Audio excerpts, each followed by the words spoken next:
Olá pessoal, bem-vindos a Degustando Whisky vídeo número 10. Eu sou Márcio Becker e hoje, conforme prometido, vou degustar com vocês um whisky que para o meu paladar é bem agradável, é bem doce, bem frutado e claro, tem um pouquinho a mais.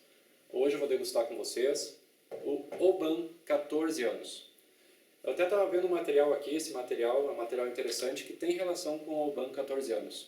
O Oban 14 anos participa da seleção de Classic Malts da Diageo. Classic Malts Diageo é uma lista de whiskies, maltes clássicos. Essa lista surgiu em 1988, naquela época não era da Diageo, era de uma empresa chamada United Distillers and Vintners. Naquela época existiam 6 whiskies de 6 destilarias distintas nessa lista. Eram destilaria Oban, Dalwhinnie, Cragganmore, Glenkinchie, Talisker e Lagavulin. Acho que se eu não errei, são essas as destilarias. Atualmente a lista é bem maior e eu queria falar um pouco sobre isso com vocês. Eu não vou ficar aqui fazendo propaganda da Diageo, minha ideia não é ficar fazendo propaganda de marcas, muito menos ter a ideia de vender whisky para vocês. Minha ideia é sempre passar informação a respeito de whisky, de mercado de whisky, para que vocês possam tomar suas próprias decisões. Mas a ideia de listas realmente me agrada e eu acho essa ideia bem interessante. A ideia por trás do Classic Malt Selection era apresentar uma série de whiskies que eram representativos de suas regiões de produção. Então é o whisky das Highlands, de Speyside, das Lowlands, de Islay e assim vai. Whiskies de regiões diferentes. Então é interessante a ideia de provar whiskies de regiões diferentes para que a gente possa conhecer as variações de uma região para outra. E é claro que isso, na verdade, desde o início sempre foi uma jogada de marketing. E cá entre nós, um marketing muito interessante. Em vez de gastar dinheiro fazendo propaganda para um whisky, se faz com uma seleção de whiskies. E é claro que a pessoa vai olhar o whisky A, por exemplo, o Oban, e vai querer comparar ele com o whisky B, o Lagavulin. E assim vai. É interessante, é uma jogada bem interessante. De uma forma geral, eu gosto da ideia de listas de bons blends, bons single malts, whiskies turfados, whiskies para iniciante, whiskies complexos. Eu acho que agrega valor, mas a gente sempre tem que observar o que há além da lista, o que motivou a criação da lista, e ver se essa lista realmente condiz com o que a gente gosta, com o que a gente espera. Então, por exemplo, essa seleção de Classic Malts é interessante? É, mas maltes clássicos, existem vários maltes clássicos, por exemplo, Highland Park, Dalmore, Macallan, Glenfiddich, Glenlivet, eles não estão nessa lista. Não estão. Por que não estão? Porque não são da Diageo. Essa é uma lista, obviamente, para vender produtos da Diageo. Uma lista interessante, mas vamos ter em mente que é de uma única empresa. Certo?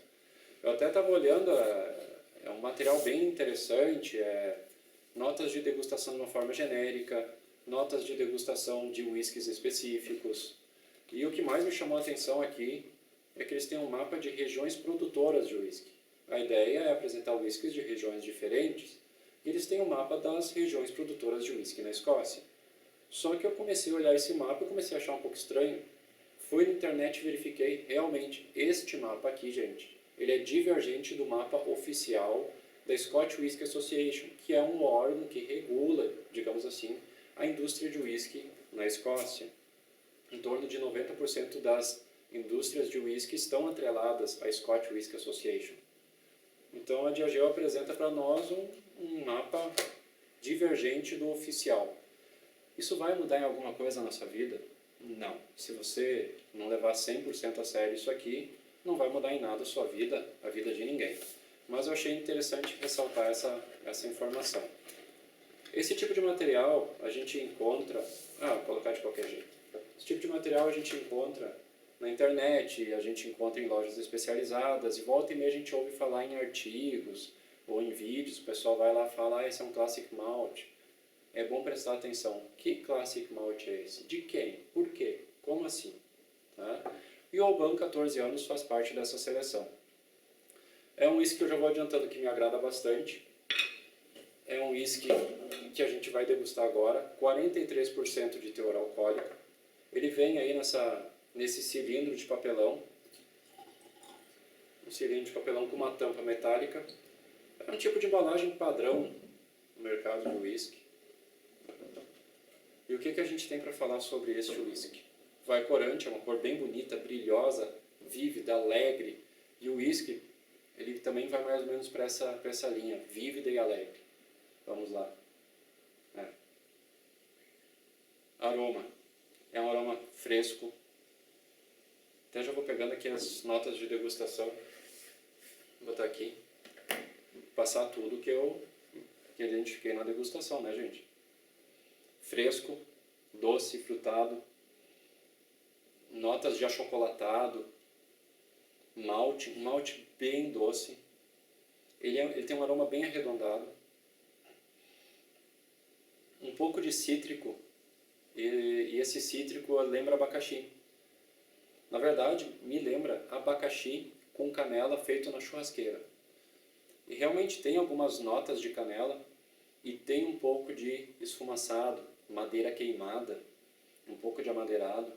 Mas a questão da fumaça, gente, é bem leve, é bem sutil, tanto que o frutado e o adocicado se sobressai plenamente em relação à fumaça.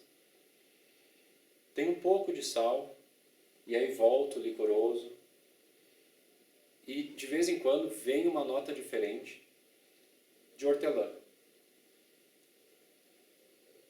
É surpreendente.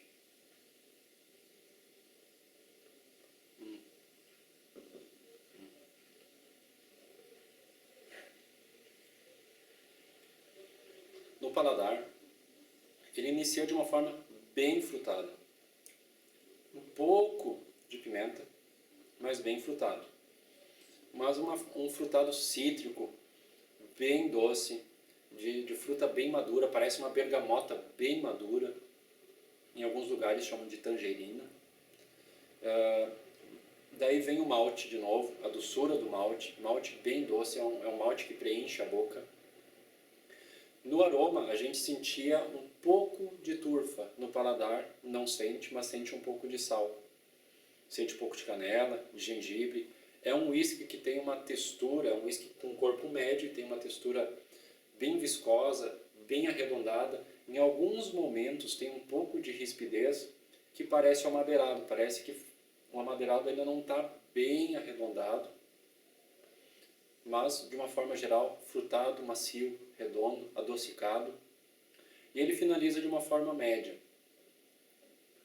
Eu diria que assim, ele começa doce e vai secando, vai vindo um pouco de sal, um pouco de esfumaçado, mas sempre com aquela lembrança de que você acabou de provar algo doce.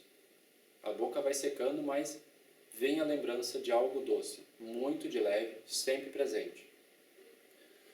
Olha, é um whisky que me agrada bastante. Pouco de água, 43% teor alcoólico, pouca água. Alguns whiskies se beneficiam da água, outros nem tanto. Às vezes só o aroma muda, às vezes o paladar muda muito. Vamos ver como é que ficou aqui.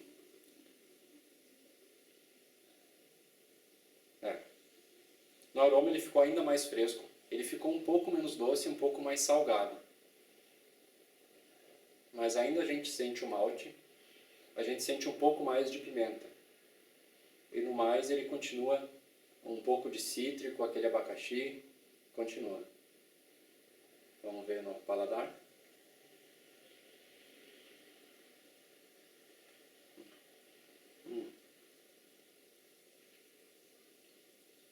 Como eu ia dizendo, alguns whiskies se beneficiam da água. O aroma dele era melhor sem água, mas o paladar, para quem gosta de whisky leve, com água ele ficou um pouco mais interessante. Continua doce, mas continua bem mais doce. Tem um pouquinho de pimenta, um pouquinho de gengibre, mas de uma forma geral ele ficou mais maltoso. Para quem gosta de malte, de doçura de malte, Oban com um pouquinho de água, perfeito. Continua cremoso e ficou bem maltoso. A turfa sumiu de vez. De vez. Antes quase não se sentia, diria até que se você não é treinado não sentiria, agora com certeza não vai sentir turfa nenhuma. Tem um pouco de amadeirado, mas ele fica por isso, é mais a doçura. E ele finaliza de uma forma até mais doce. Ele joga entre o doce e o salgado. Fica salgado, fica doce. Fica salgado, fica doce. De vez em quando um pouco amadeirado. Minha nota para esse whisky, 87 de 100. É um whisky, gente, que, no meu entendimento, é um whisky bem equilibrado, bem balanceado. É um whisky com notas um pouco contrastantes, aromas interessantes. É um whisky que parece ser um whisky corajoso, um whisky moderno, um whisky arrojado. É o tipo de whisky que eu diria que ou você gosta ou você não gosta. Não existe o meio termo. Normalmente quem gosta de whisky mais frutado, mais leve, vai gostar. Quem gosta de um whisky mais pesado, não vai gostar. Mas eu acho que se a gente abrir espaço nas nossas vidas para as duas coisas, a gente vai perceber que existem whiskies frutados e doces muito bons, como este, e existem whiskies turfados e pesados muito bons, como um Ardbeg, um Laphroaig, um Lagavulin. A gente só tem que abrir espaço para isso.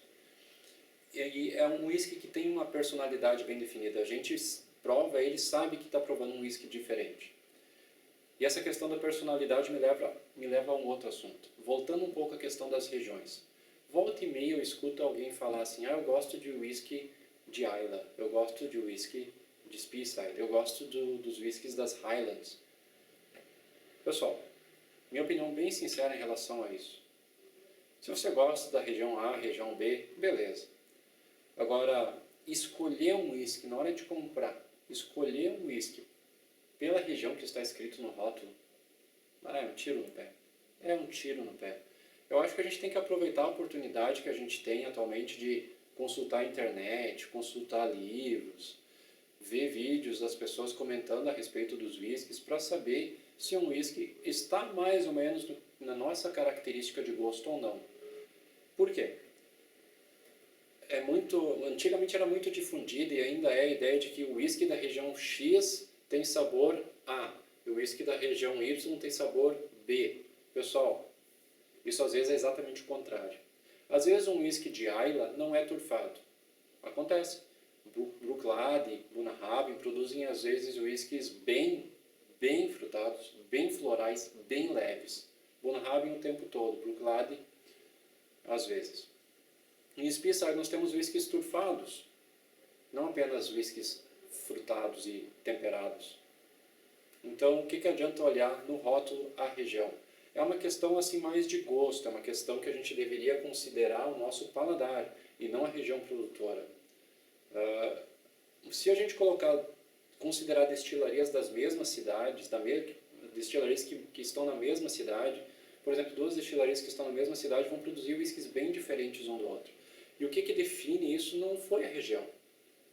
É o maquinário, é a matéria-prima, o modo de operação, a maturação. Vários fatores contribuem para a personalidade, para a característica de um whisky. O exemplo mais marcante que eu posso dar para vocês é a Springbank, a destilaria Springbank. Uma destilaria que produz 3 whiskies bem distintos. Eles produzem lá o Longrow, que é um whisky duplamente destilado com alta carga de turfa, é um whisky bem pesado. Eles produzem o Springbank. O Springbank é um whisky bem complexo, bem encorpado, média quantidade de turfa. E eles produzem... e outra coisa, o Springbank é destilado 2,5 vezes. Olhem a diferença na produção. E eles produzem também o Hazelburn, um triplamente destilado, veja só, triplamente destilado, bem frutado, bem leve e um pouco apimentado.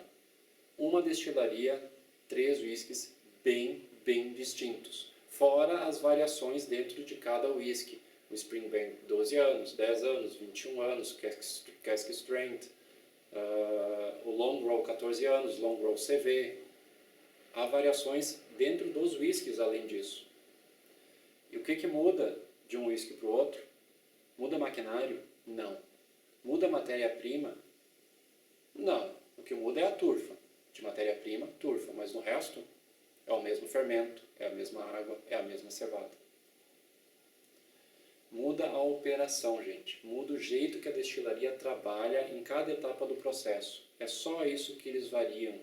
E isso produz um whisky com caráter muito, muito diferente. Então nós estamos falando de whiskies de uma destilaria, ou seja, uma região, bem distintos um do outro. A questão da região, gente, é interessante? Mas a gente tem que saber analisar o whisky de uma forma correta. Não é estereotipando um whisky como sendo das Highlands que ele vai ser um whisky complexo. Às vezes não é.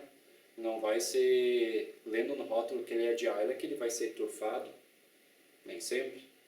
Importante a gente saber analisar.